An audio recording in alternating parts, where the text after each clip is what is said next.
അസ്സലാമു അലൈക്കും വറഹ്മത്തുള്ളാഹി വബറകാതുഹു. നമ്മുടെ ജീവിതത്തിൽ ഒരുപാട് സമയമെടുക്കുന്നതോ വലിയ ബുദ്ധിമുട്ടുള്ളതോ അല്ലാത്ത ഒരു കാര്യമുണ്ട്. എന്നാൽ അതൊന്ന് ശ്രദ്ധിച്ചാൽ നാം ചെയ്യുന്ന ഓരോ പ്രവൃത്തിക്കും അല്ലാഹുവിങ്കൽ നിന്ന് അളവറ്റ പ്രതിഫലം കൂലി നേടാൻ നമുക്ക് സാധിക്കും. അവിശ്വസനീയമെന്ന് തോന്നാമെങ്കിലും ഇത് സത്യമാണ്. ഇതിനാവശ്യമായ മൂലധനം കേവലം 2 സെക്കൻഡ് നേരത്തെ ആത്മാർത്ഥമായ ഒരു ചിന്ത മാത്രമാണ്. ആ രഹസ്യമാണ് നമ്മുടെ എല്ലാ പ്രവൃത്തികൾക്കും നിയ്യത്ത്, ഉദ്ദേശം വെക്കുക എന്നത്. നമ്മുടെ ലോകം, നമ്മുടെ ഇബാദത്ത്. നമ്മൾ ഒരു ദിവസം കുറഞ്ഞത് 100-ലധികം കാര്യങ്ങൾ ചെയ്യുന്നുണ്ട്. ഉറക്കം, ഭക്ഷണം, യാത്ര, ജോലി, വസ്ത്രം ധരിക്കുന്നത്, ശുചിത്വം പാലിക്കുന്നത്, ഇവയൊന്നും പ്രത്യക്ഷത്തിൽ ആരാധനകളായി കണക്കാക്കാറില്ല. എന്നാൽ ഈ സാധാരണ പ്രവൃത്തികളെ അല്ലാഹുവിന്റെ തൃപ്തിക്ക് വേണ്ടിയുള്ള ആരാധനകളായി പരിവർത്തനം ചെയ്യാൻ നമുക്ക് കഴിയും. ഇമാം നവവി റഹിമഹുല്ലാഹിയുടെ വാക്കുകൾ ഓർക്കുക. കർമ്മങ്ങളുടെ പ്രതിഫലം നിയ്യത്തനുസരിച്ചാണ്. ഇനി ആ 2 സെക്കൻഡ് മാന്ത്രിക നിമിഷങ്ങൾ എങ്ങനെയെന്ന് നോക്കാം. 1. കുളിക്കുമ്പോൾ, അല്ലാഹുവേ, നിനക്ക് ആരാധനകൾ അനുഷ്ഠിക്കാൻ ആവശ്യമായ ശുദ്ധി നേടുന്നതിനു വേണ്ടിയാണ് ഞാൻ കുളിക്കുന്നത്.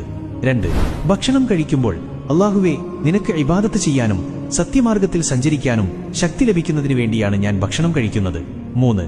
വസ്ത്രം ധരിക്കുമ്പോൾ, അല്ലാഹുവേ, നീ കൽപ്പിച്ച ഔറത്ത്, ശരീരം മറക്കേണ്ട ഭാഗങ്ങൾ മറയ്ക്കുന്നതിനു വേണ്ടിയും നിന്റെ അനുഗ്രഹം ഓർക്കുന്നതിനു വേണ്ടിയുമാണ് ഞാൻ വസ്ത്രം ധരിക്കുന്നത്.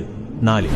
ഉറങ്ങുമ്പോൾ, അല്ലാഹുവേ, രാത്രിയിലെ വിശ്രമം കൊണ്ട് ഉണർന്ന് അടുത്ത പകൽ നിനക്ക് ഇബാദത്ത് ചെയ്യാനും നിന്റെ ദീനിനു വേണ്ടി പ്രവർത്തിക്കാനും എനിക്ക് ആരോഗ്യം ലഭിക്കുന്നതിനു വേണ്ടിയാണ് ഞാൻ ഉറങ്ങുന്നത്. 5. ആരെയെങ്കിലും സഹായിക്കുമ്പോൾ, അല്ലാഹുവേ, നിന്റെ സൃഷ്ടികളോട് കരുണ കാണിക്കുവാനും സഹായിക്കുവാനും നീ കൽപ്പിച്ചതുകൊണ്ട് മാത്രമാണ് ഞാനിത് ചെയ്യുന്നത്. ഇങ്ങനെ വെറും 2 സെക്കൻഡ് മാത്രം നീളുന്ന ഈ ചിന്തയിലൂടെ ലോകത്തിലെ സാധാരണ കാര്യങ്ങൾ പോലും ആയിരക്കണക്കിന് പ്രതിഫലം നേടാനുള്ള നിക്ഷേപങ്ങളായി മാറുന്നു.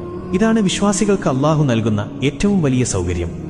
നമ്മൾ ഓരോരുത്തരും ഓരോ നിമിഷവും പ്രതിഫലം വാരിക്കൂട്ടാനുള്ള ഒരു ഉത്സവത്തിലാണ്. ഈ മഹത്തായ വഴി പലർക്കും അറിയാമെങ്കിലും അതൊരു ശീലമാക്കാൻ പലരും ശ്രമിക്കാറില്ല. അതുകൊണ്ട് ഇനി ഒരു നിമിഷം പാഴാക്കരുത്. അറിവിന്റെ വെളിച്ചം കൈമാറാം. വിശുദ്ധ ഇസ്ലാമിൽ അറിവ് കൈമാറുന്നതിന് വലിയ സ്ഥാനമുണ്ട്. നല്ലതൊന്നും ഒരു നിസ്സാര പ്രവൃത്തിയായി നിങ്ങൾ കാണരുത്.